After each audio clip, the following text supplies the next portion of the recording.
उघड्या नाल्याच्या दुर्गंधीने झोप उडालेल्या हिरानंदानी मेडोज परिसरातील हजारो रहिवाशांना दिलासा मिळणार असून पीपीपी तत्वावरती हा नाला बंदिस्त करून त्यावर चार्जिंग स्टेशन उभारण्याचा प्रस्ताव तयार करण्यात येणार आहे।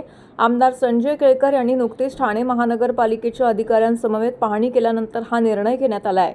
हिरानंदानी मेडोजमधील इमारतींमध्ये राहणाऱ्या हजारो नागरिकांचे आरोग्य उघड्या नाल्यामुळे धोक्यात आलेलं आहे। सुमारे 300 फूट उघड्या नाल्यांमध्ये एसटीपीचे पाणी जात असल्याने दुर्गंधी मोठ्या प्रमाणामध्ये पसरून नागरिकांच्या आरोग्याला धोका निर्माण झाला आहे। शिवाय रात्रीची ही झोप उडाली आहे। याबाबत नागरिकांनी जनसेवकाचा जनसंवाद या कार्यक्रमामध्ये आमदार संजय केळकर यांची भेट घेऊन त्यांना निवेदन दिले आहे।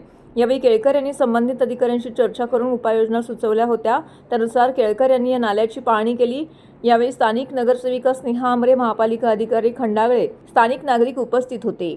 या नाल्यावर पीपीपी तत्वावरती स्लॅब टाकून त्यावर चार्जिंग स्टेशन उभारण्याची सूचना केळकर यांनी केली होती। त्यामुळे परिसर दुर्गंधीमुक्त होऊन नागरिकांना दिलासा मिळेल। शिवाय पीपीपी तत्वावर हा प्रकल्प उभारण्यात येणार असल्याने महापालिकेवरती देखील आर्थिक बोजा येणार नाही। याबाबतचा प्रस्ताव तयार करण्याच्या सूचना त्यांनी अधिकाऱ्यांना केल्या आहेत। त्यानुसार लवकरच हा प्रस्ताव तयार करण्यात येईल। या कामाला गती मिळेल आणि रहिवाशांना दिलासा मिळेल अशी माहिती केळकर यांनी दिली आहे।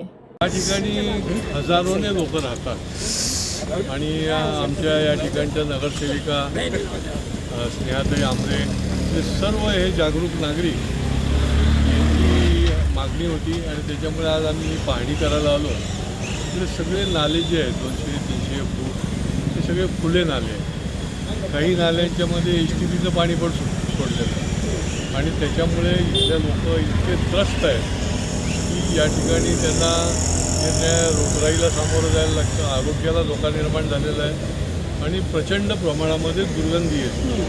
रात्री देखील त्यांना झोप उठते अशी परिस्थिती आणि त्याच्यामुळे याची पाहणी केली आहे। अधिकारीही बरोबर होते आणि ह्या नाल्याचा ओपन नाले आहेत आणि त्याच्यामुळे फार मोठा प्रॉब्लेम आहे।